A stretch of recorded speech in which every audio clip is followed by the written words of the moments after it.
আমি এতিয়া গৈ আছোঁ। মোৰ লগত গৈ আছে ৰাজু। এয়া ৰাজু। আপোনালোকক দেখাম হনুমানৰ গদা, এটা ৰহস্যময় হনুমানৰ গদা, যিটো আমি একদম সৰুৰ পৰা চাই আহি আছোঁ। আমাৰ ঘৰৰ পৰা ওচৰতে আছে। নমস্কাৰ বন্ধুসকল, আজি মই আপোনালোকক লৈ আহিছোঁ আমাৰ এয়া হনুমান মন্দিৰ। হনুমান মন্দিৰৰ কাষতে এজোপা জৰি গছ আছে আৰু এই জৰি গছজোপাত এটা বিশেষ ৰহস্য আছে। এতিয়া ৰাজু দাই আপোনালোকক ভালকৈ বুজাই দিব। কওকচোন। আমাৰ এই নামঘৰটো 1971 চনতে স্থাপিত কৰা হৈছিলে। 1971 চনৰ পৰা আমাৰ গোটেই গাঁৱৰ মানুহে ইয়াত পূজা পাতল কৰি আহিছে।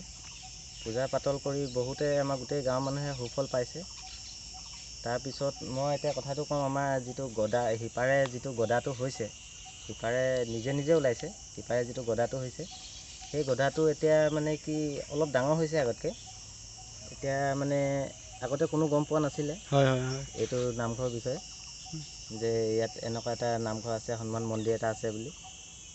তাৰপিছতে এতিয়া বহুত এতিয়া কাৰোবাৰ ঘৰ ৰিলেশ্যনৰ মানুহ বা আমাৰ ডিষ্ট্ৰিক্টৰ বাহিৰৰ মানুহ কিছুমান দুই এজনে আহি পেলাই বস্তুটো চাই গৈছেহি, হনুমানৰ গদাটো, আৰু তেওঁলোকে পূজা পাতল কৰি তেওঁলোকৰ সুফল পাইছে।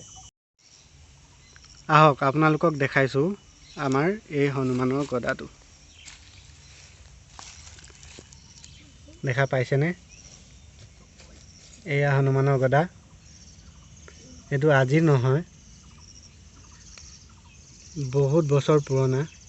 এইটো এনেকৈ আছে। আমি যেতিয়া সৰু আছিলোঁ তেতিয়াৰ পৰা এনেকৈ চাই আছিলোঁ। সৰুতে যেনেকুৱা দেখিছিলোঁ এতিয়াও তেনেকুৱাই আছে। অকণমান ডাঙৰ হৈছে যেন লাগে। শিপাই সম্পূৰ্ণ পূৰা শিপাই উৎপন্ন হোৱা এইটো গদা। আপোনালোকক আমি মিছা কথা কোৱা নাই, তলটো চাই ল'ব পাৰে, নহ'লে আপুনি আহিও চাব পাৰে যদি আপুনি ওচৰৰ হয়।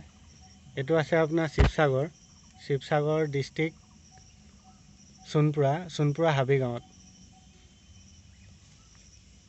দেখিছেনে? এই গছজোপা থকাৰ কাৰণে আপোনালোকক দেখাবলৈ অলপ অসুবিধা হৈছে।